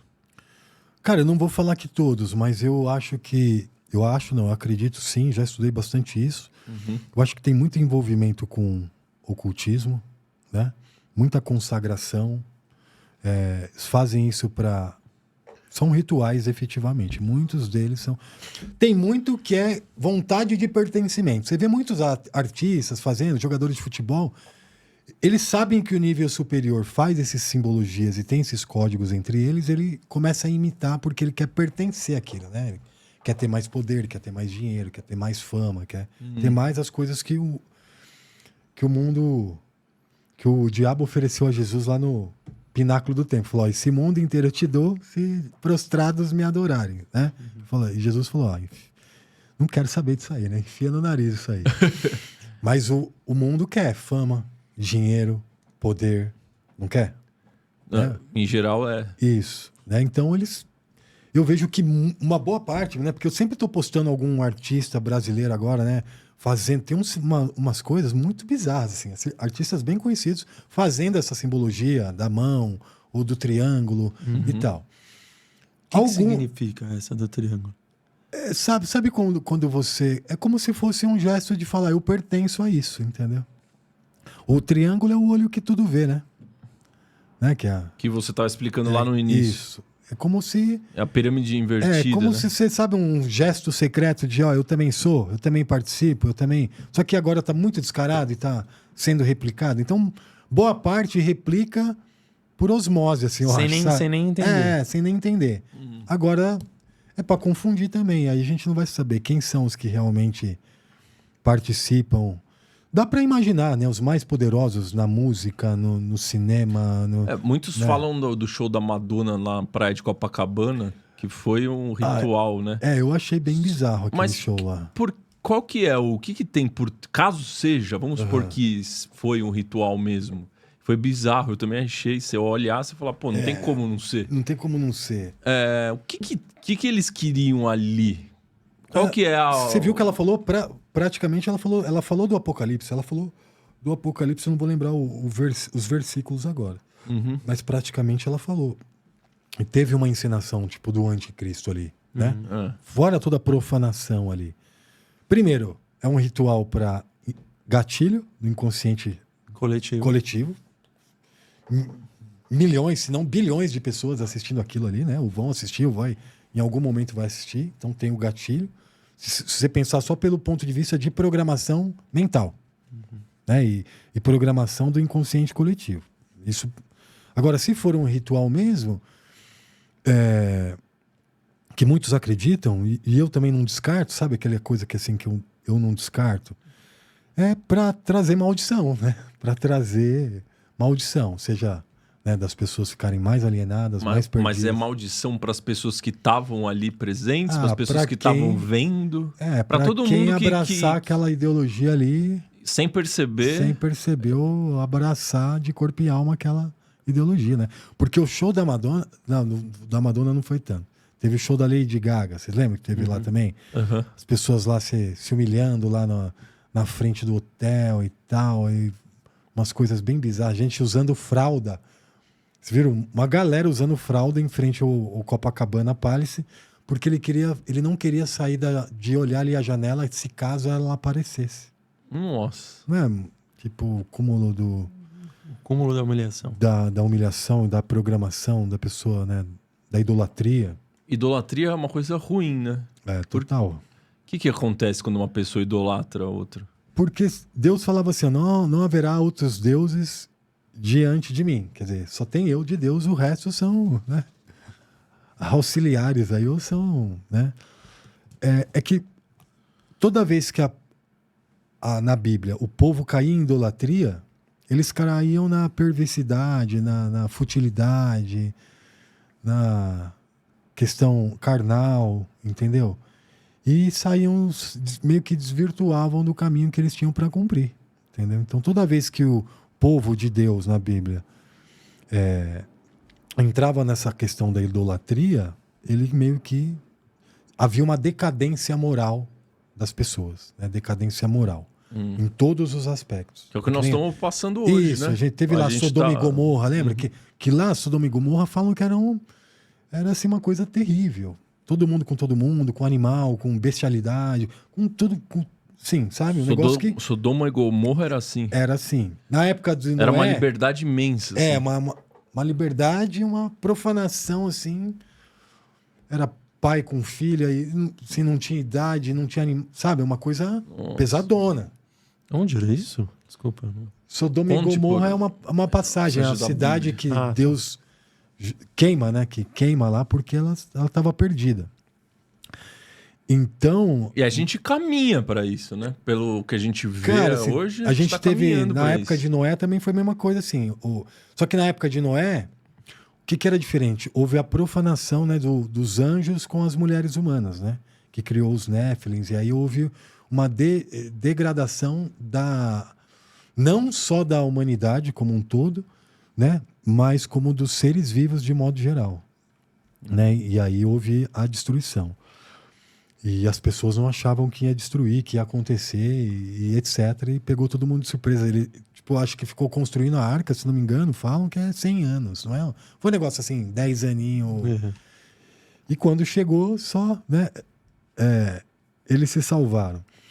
Mas hoje a gente caminha para isso, né? Uhum. Assim, eu acho que a gente está nesse estágio, mas quando a gente vê, é possível chegar nesse estágio, assim, não sei, né? Se houver uma degradação maior, um colapso, onde não tem lei, sabe? Onde as coisas... Eu particularmente sou mais otimista. Você é mais otimista, né? Por exemplo, eu vejo lá o caso da adultização, que teve uma repercussão bizarra, né? Foi até para criar leis, para evitar que os adolescentes sejam sensualizados na internet. Pô, isso já são notícias positivas para evitar que vá para esse lado da profanação. Você acha que é positivo? Cara, eu não acho que é efetivo, entendeu? Eu acho que é para inglês ver, assim. Eu acho que é mais para aumentar o controle. É mais de fachada do que de... Porque lei já existe para tudo isso. Já existe lei para tudo e qualquer abuso de criança, seja da imagem, seja de tudo. Já existe a lei. Então eu achei mais uma encenação. né? Sim, foi para... A lei já existe, ela não é cumprida. Aí eu coloco mais uma coisa que agora eu falo, agora eu tenho que... como é que fala? Eu tenho que controlar as redes sociais. É outra... Não, esse caso para mim foi chocante, porque agora você... Na época, quando eu assisti aquele vídeo, eu falei, eu tenho certeza que isso é para aumentar o controle social. Total. Antes de sair tudo, né? E agora você vê o Felca participando da Globo. Ele virou o novo garoto propaganda da Globo. Ou seja, foi tudo uma manipulação do sistema absurda. Então, cara, o dia que eu vi o vídeo dele, eu até, assim... Por alguns segundos, assim, eu falei, pô, que legal, cara. Assim. Nossa, eu não, nenhum momento. Eu falei, por alguns segundos. Mas, assim, foi alguns segundos. Porque na mesma hora eu falei, pessoal, não caiam nisso. Tinha aqui. certeza não que caiam ia ser nisso, porque isso que ia isso acontecer. aqui, sei lá, não tá me cheirando bem. Não tinha essa visão, não. E aí, por exemplo, existia, acho que, eu não vou lembrar o nome daquela atriz, ou uma pessoa aí, que ela já tinha denunciado aqueles mesmo cara, assim, há muito tempo. E o Ministério Público fez ela retirar a denúncia, fez ela retirar o vídeo. Eu não lembro o nome dela. Mas ela é bem famosa, mas é bem polêmica também. E aí, quando veio tudo aquilo, eu achei encenação. E agora, entendendo que ele tá lá e... Puxa, cara, eu acho que... E aí depois ele posou Eu acho que foi assim, né? Tirando o seu otimismo aí, eu não sou muito otimista nesse aspecto, sabe? Você viu que depois ele posou vem assim, na capa da revista? Posando lá na capa da revista. Com um simbolismo absurdo. E agora indo pra Globo, se vestiu de Mona Lisa agora. Exato, e tal. toma um monte de simbolismo. Leonardo da Vinci tem uma questão bastante ocultista relacionada a ele e tal. O homem vitruviano. Conte pra nós. Eu acho que é coisa que não dá pra contar. Assim, mas... entendi. Não, mas dá pra dar uma... existe ali uma questão de que o homem vitruviano é uma simbologia ocultista, né? Que é o homem que representa o número 33, que é um número muito falado aí em sociedades secretas, mas que tem uma conotação mais pesada até. Né? Tudo bem. Mas, e muitos falam, né, dessa questão de Leonardo da Vinci. Então, para mim, não é nenhuma escolha aleatória, assim, sabe? É algo planejado, programado, assim, né? Ou seja, influenciado, não sei se é ele ou não, mas que tem ali um roteiro, né? Olha, vamos bater nas bets, agora vamos bater na adultização, e agora você vai pro Fantástico, você vai para todos os programas, e agora você ganha um programa na Globo que vai falar sobre saúde mental. Pô, cara. Ele vai ganhar um programa pra falar de saúde mental. Ele foi contratado pra Globo para estrear um quadro no Fantástico que fala sobre saúde mental. Eu, como psicólogo, eu falo, entendi. A última coisa que ele tem é saúde mental. Cara, é meio estranho, assim, é meio que normalizar um perfil, algumas coisas assim que, pra mim, é meio estranho, entendeu? Nossa. Porque se a gente for analisar esse caso, né, eles pegam e colocam... Todo mundo é contra fazer o que fazem com as crianças. Não tem nenhum ser humano. Tirando ali... Só monstro, né? Um monstro. 0,0001% da população brasileira apoia a sexualização de crianças, certo? Então todo mundo vai falar, pô, que absurdo, né? A primeira... Igual você falou, e por alguns segundos você olhou aquilo e falou... Só que daí eles pegam esse gatilho, que é uma coisa que todo mundo apoiaria, para conseguir, por trás disso, implementar uma lei que vai aumentar o controle da internet. Isso, regular as redes sociais. O nome certo era regular. Né, vão regular mais. Só que já existe lei para tudo, só que a lei não é cumprida. Entende? Exato. Já existe a lei para adultização, já existe a lei para abuso de imagem, de tudo sobre a criança. Estatuto da criança fala sobre isso. Sim. Né, e a própria Constituição. E agora essa lei vai fazer o quê, então? Qual que é o que está por trás dela? A regulação é que... Bom, eu implemento a regulação nas redes sociais sobre a adultização, aí depois eu coloco o módulo sobre quem fala mal da política, o módulo sobre quem... não sei o que lá, e aí eu vou apertando as coisas, entendeu? Então, primeiro eu ponho o módulo lá, o governo já pode regular as redes sociais, é para a sua segurança. Sempre vai ser assim, é para a sua segurança. Sempre. É para seu bem-estar. Aí eu vou lá, já posso... Coloquei o pezinho na porta, assim. Depois, para colocar o pé na porta e você entrar, é mais fácil, não é? Sim. Então é por aí. E sempre pela sua segurança. Sendo que já existe a lei, já existe todos os mecanismos. Existem ONGs especializadas grandes aqui no Brasil que só cuidam de adultização, só cuidam da vigilância das redes sociais aí, e casos relacionados a crianças. ONG grande, com ONG séria. ligação internacional, com, sabe, que segue, porque não é só nas redes sociais. Os grupos de Telegram, tem um monte de comércio ali. O Felca falou um pouquinho de como é o mecanismo ali. Mas existem grupos, e existem fora das redes sociais também. Então existem ONGs muito... Sério? Eu não vou lembrar o nome, mas na época do Felca eu pesquisei algumas ONGs, tem uma bem grande brasileira, que está em contato com diversas outras, né, agências no mundo inteiro, e agência de inteligência, tudo que já faz esse trabalho. Então, só que eles não falam para a população isso. Então, é frágil, né, não tem ninguém olhando, então tem que regular. Você entende? O discurso. Sensacional. Então, já existe uma agência de inteligência só olhando isso o tempo inteiro. Né, com força, com aliança internacional, mas ninguém sabe. E o mais engraçado é que veio exatamente um ano antes da eleição do ano que vem, né? Ou então seja, tem já está cavando ali um cenário de controle do que pode ser dito e o que não pode ser dito na internet. Que já aconteceu no passado, né? Então já teve casos assim, né? De perseguição e tal, de canais sendo retirados do ar, etc. Agora pode limitar. Que, na verdade, assim, para falar a verdade, eu já acho que limitam já de alguma maneira alguns temas, já você não pode mais falar. Por exemplo, tem plataforma, espero que aqui não aconteça, né? Mas, por exemplo, o termo analfabetismo funcional, tem plataforma que se eu escrever numa legenda isso, meu vídeo já não vai, entendeu? Por que eles querem limitar isso? Porque o número é muito grande. 30% da população brasileira entre 15 e 64 anos não sabe ler nem escrever. 30%? 29% dado de 2024. Caramba. Você imaginava isso? Não. Então, tem temas que eu não posso falar. Tanto nas plataformas que eu tenho canal e tal. Que o vídeo cai. Que o vídeo não vai. Entra lá. Você violou as diretrizes da comunidade.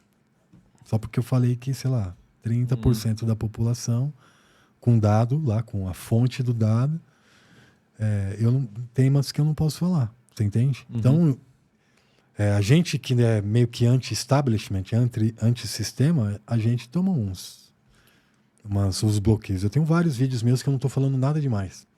Só estou falando dado e que é bloqueado, entendeu? Dependendo da plataforma. Aqui eu acho que não tanto, né? Sim. Eu não sei como é aqui no YouTube. Aqui eu sou ainda pequenininho. Pra gente quebrar esse sistema vai ser difícil, então, hein?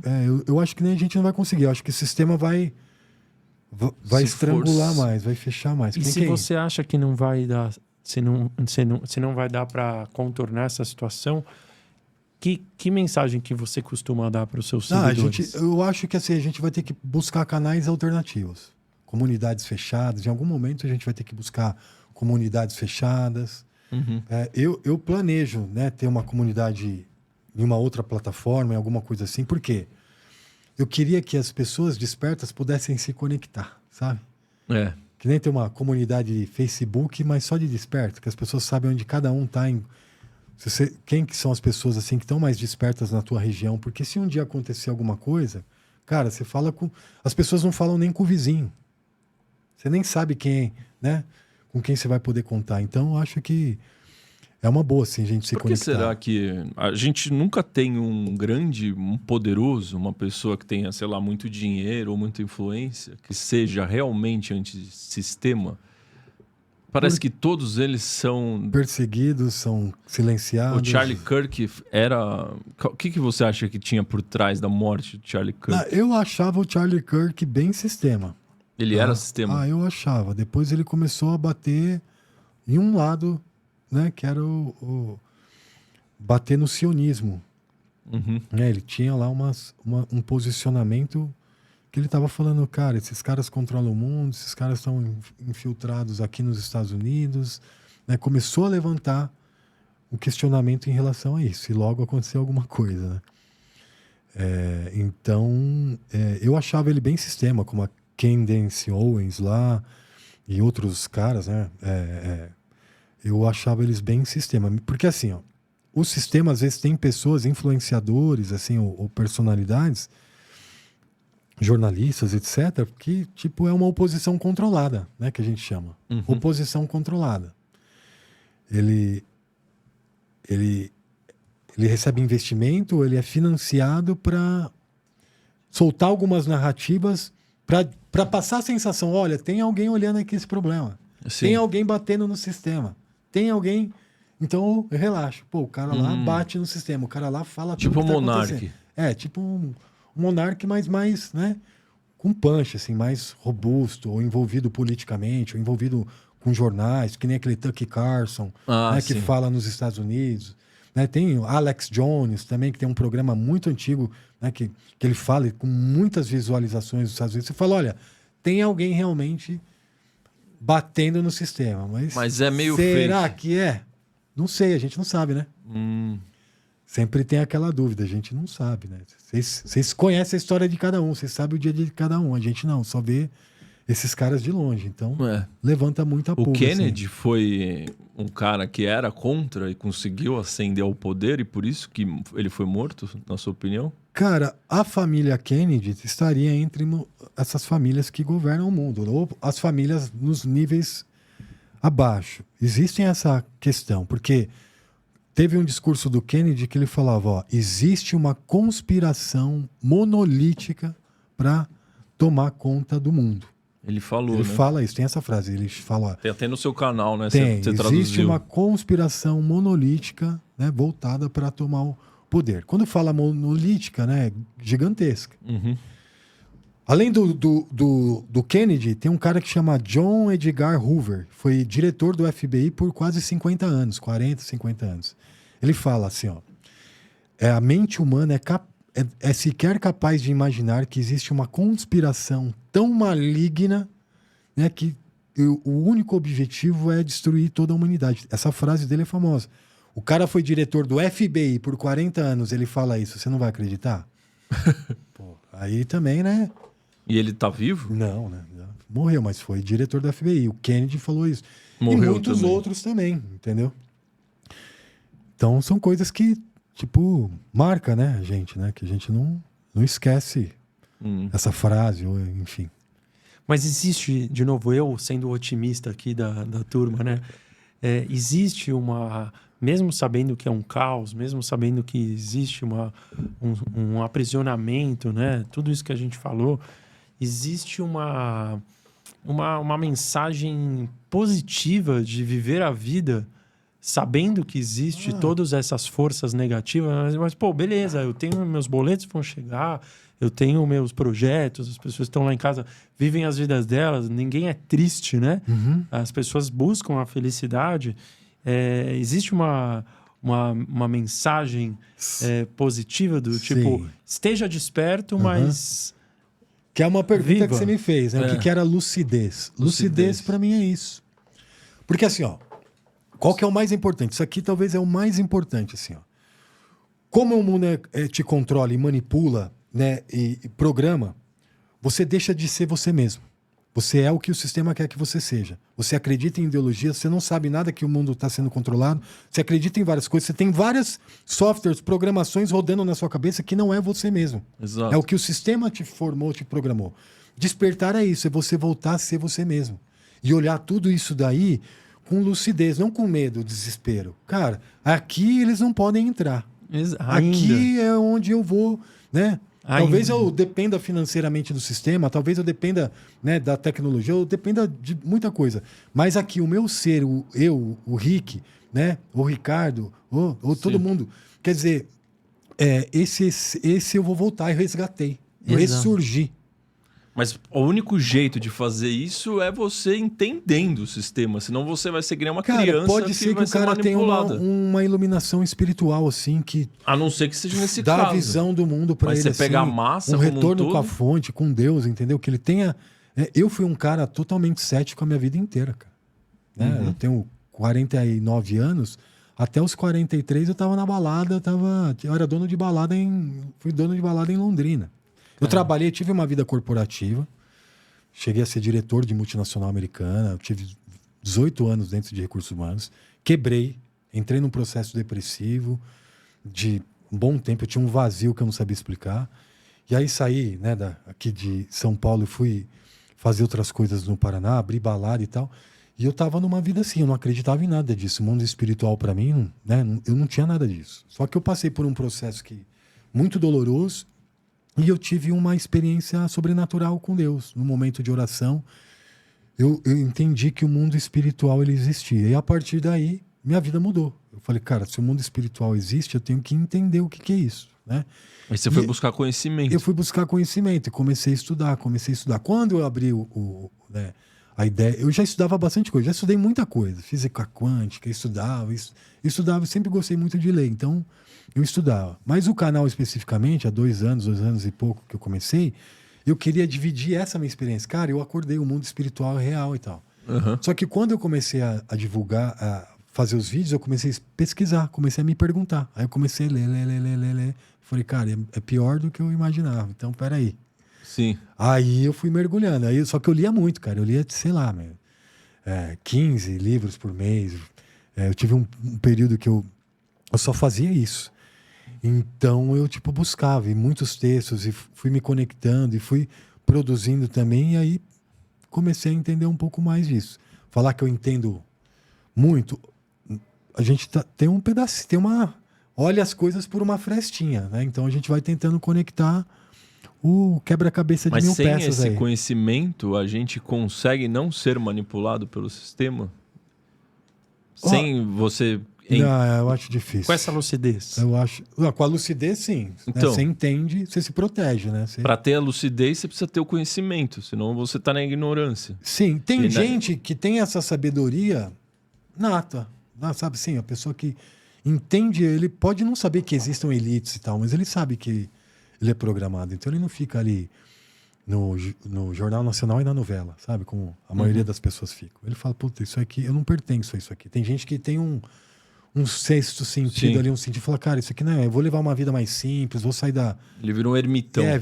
Ou vai levar uma vida simples. Porque assim, cara, você não precisa ser um cara, como é que fala? O cara que vai expor a elite e tal, o cara que vai ficar falando dessas coisas. Não, você pode ser um bom pai, seu filho, né? Ou levar uma vida diferente. Esse é meu ali. ponto.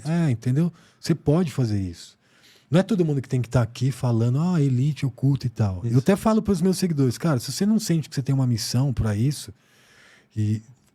cara, não fique se expondo, porque você vai falar dessas coisas, vão te chamar de maluco. Então, mas aí... O trabalho pode achar estranho, seu vizinho pode achar estranho. Então, a menos que você sabe o que você está falando e você tem um propósito, talvez, para isso, não fica se expondo. Mas o meu ponto é o seguinte, quantas pessoas não querem ser bons pais e acham que são? Mas ele vê novela, ele acompanha futebol, ele acompanha Big Brother, ele acompanha o Jornal Nacional, ele vê as músicas, as grandes pessoas, Anitta e bababá, Katy Perry, Madonna e tal. Essas pessoas, eles não sabem que eles não estão sendo bons pais, que eles estão sendo manipulados e com isso manipulando a própria cria. A gente costuma cria. dizer assim, um jargão, tá? Que no mundo 95% das pessoas dormem, 1% controla, 95% dorme e 4% está desperto tentando acordar os outros 95%. Né? Então 1% controla, 4% está desperto tentando acordar os outros 95% que não estão nem aí com nada e que acham que você é maluco e que... Né? Então, que é igual no filme Matrix. Né? Mais ou menos nessa linha. Caramba. É que eu acho que dentro desses 95%, talvez 80% estão dormindo. E tem 15% ali que eles não são tão cegos. Eles não brigam tanto quanto os 4% que querem convencer os demais, mas eles sabem, eles são bons pais. Entendi. Entendeu? Ser um bom pai é relativo, né? Isso aí é totalmente relativo. Totalmente né? relativo. Pai não era desperto, né? E ele não deixou de ser um bom... Exato. Sei lá. Meu pai não manja de tudo. Agora, hoje isso, minha mãe ele é um bom lá, pai. que tem 74 anos, ela fala, cara, filho, quando eu vejo o jornal, eu já vejo com um olho diferente, né? Quando eu ouço ali, eu não assisto novela, né? Ou tô vendo algum...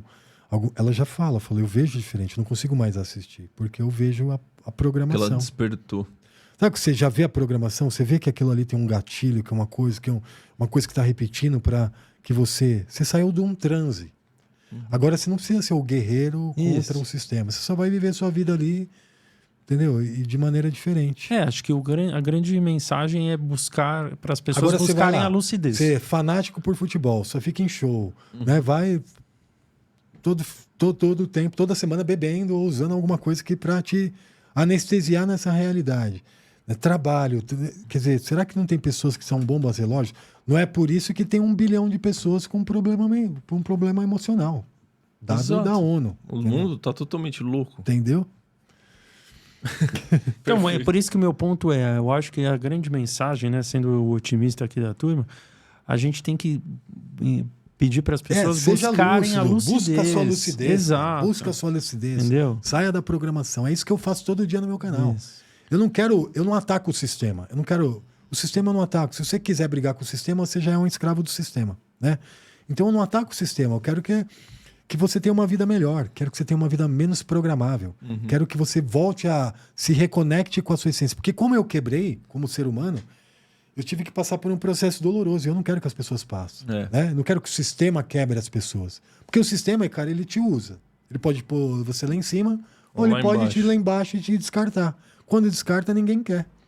Então eu quero que as pessoas não passem por isso. Né? Ou as pessoas que estiverem passando por isso, que elas saiam disso, porque tem uma vida melhor fora do sistema. Então, né? é que no fim o sistema, o que ele quer, ele não quer que as pessoas nem quebrem e nem se despertem, né?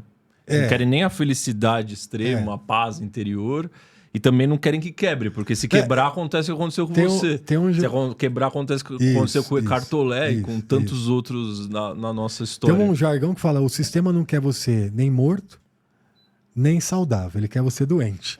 Entendeu? Porque ele te controla. Isso aí mais voltado ao sistema e aí a de pessoa saúde farmacêutico. E mas acha que tá isso tudo daí, bem. entendeu? O sistema, ele precisa de você também. Né? Exatamente. Entendeu? E fala do Coelho Branco, coloca na tela aí, Brunão. O e-book do Coelho Branco, o Despertar da Realidade, né? Conta um pouquinho pro pessoal, Cara, Rick. o Coelho Branco é um material, assim, muito bacana. Eu gosto dele, assim. Eu tenho uma relação muito boa. É o meu primeiro e-book. Ele é o resultado das minhas principais pesquisas. Então eu condensei no e-book de 15 capítulos, totalmente ilustrativo e de forma didática simples, porque às vezes falar dessas coisas não é tão simples. Eu coloquei lá as principais conspirações, as principais teorias, aquelas que até hoje para mim são as mais importantes. Muitas do que a gente falou aqui, né, a base ali é o Coelho Branco. Então assim, ele é um material que quem lê o Coelho Branco, ele já sai com uma visão diferente depois que ele lê. Então, um e-book com 160 páginas, ilustrativo, com uma linguagem simples, familiar e didática, que a pessoa, você gasta ali alguns dias, tem gente que lê de um dia para o outro, né? Então, você gasta ali lendo e você sai transformado, sai com uma visão diferente, né? Que nem quem vai assistir esse podcast já vai sair com uma pulga atrás da orelha. Ali não, ali ele tem dados, fatos e o fio condutor por trás das principais coisas que a gente falou hoje aqui. Maravilha. Então, galera, é só botar aí quem quiser, né, conhecer, né, o livro dele, botar o celular aí na tela, no QR Code ou no link da descrição aqui embaixo. Exatamente, o link exclusivo do link. Hoje, se você me permite, eu que vou dar a palavra-chave. Vai lá. Tá? Então, a gente sempre fala a palavra-chave do episódio. Para quem chegou até esse momento aqui, a palavra-chave é seja lúcido. Isso aí. Ou Maravilha. busque a lucidez. Lucidez, Lucidez. Escrevam aí, lucidez. Escrevam de onde vocês estão nos ouvindo. E escreva lucidez. Você gostou da palavra? Gostei. Ufa, que bom. Mas quem quiser botar a minha palavra, que eu já tinha pensado, né? Então tem duas. Tem a palavra do Ricardo e a do Maurício. A minha é Coelho Branco, em homenagem aqui a ele e a Coelho Branco, todo o simbolismo por trás. Até tem o Coelho Branco, você vê na Alice, né? O coelho que fala, entra na toca do coelho, e ela vai para uma nova realidade ali. E no Matrix, na cena que o cara bate lá na porta lá, ele fala, siga o Coelho Branco. Aí uma moça tem uma tatuagem do Coelho Branco. Então o Coelho Branco é meio que, tirar você do escuro e levar para uma nova realidade. Pode não ser uma realidade tão boa, né? Mas é esse movimento de transformação aí. De entrar na toca do coelho mesmo e descobrir o que tem lá que você não sabia. Que vem do Alice no País das Maravilhas, exatamente. Certo? E Rick, deixa eu perguntar uma coisinha. Uma pergunta linha aqui para você. A gente tem que fazer essa pergunta para os convidados que é a primeira vez. Se você tivesse à sua disposição uma máquina do tempo, você poderia ir para o passado ou para o futuro, você poderia vivenciar qualquer história da humanidade aí ou conversar com quem você quisesse, que você já conheceu, que você gostaria de bater um papo gostoso igual a gente teve aqui hoje, você entraria nessa máquina e iria para onde? Caramba, essa pergunta é profunda, hein? É pro futuro ou pro passado? Ah, cara, eu acho que eu ia pro passado. O que você ia fazer lá? Eu ia pra época que Cristo estava aqui na Terra, entendeu? Conversar com ele. Nossa, já pensou você tá ali na montanha e ele tá falando ali para Nossa. aquele povo ali, né? Eu acho que eu iria exatamente para aquele tempo ali, cara. Que da hora. Show de bola. Viver aquele momento ali, né? Eu acho que... Beber direto da fonte. Nossa, eu acho que seria um privilégio muito grande. Muito bom. Que da hora. Gostou de estar aqui com a gente? Demais, cara. Foi demais. muito legal. Foi muito legal mesmo, assim. Foi profundo, hein? Quem eu tava meio, gostou- no começo eu tava meio travado aqui, né? Não, foi Assim, bom. Você soltou, Mas eu achei tá. assim, pô, vocês mandam muito bem, me senti muito à vontade aqui. Tô muito feliz de estar aqui. Boa. Que bom. Se você puder dar um recado final aqui na câmera, é toda sua. Pessoal, busquem lucidez, sigam o Coelho Branco, sigam a gente lá no Saber Oculto, @o Saber Oculto no Instagram. Manda uma mensagem lá. Eu costumo responder a mensagem de todo mundo, trocar ideia, trocar informação, porque o que vai fazer a diferença, né, nesse processo de despertar é a nossa troca também, tá? Então, fiquem com Deus e até breve. É isso aí, galera. Coelho Branco. Coelho branco ou lucidez. Tem duas Exatamente. opções hoje aqui. Valeu, galera. Curtam, compartilhem com quem vocês amem esse conhecimento maravilhoso aqui. E até o próximo episódio. Exatamente. Deixa um tchauzinho aqui, Rick. Tchau, valeu, pessoal. Valeu, galera. Até Falou, mais. valeu.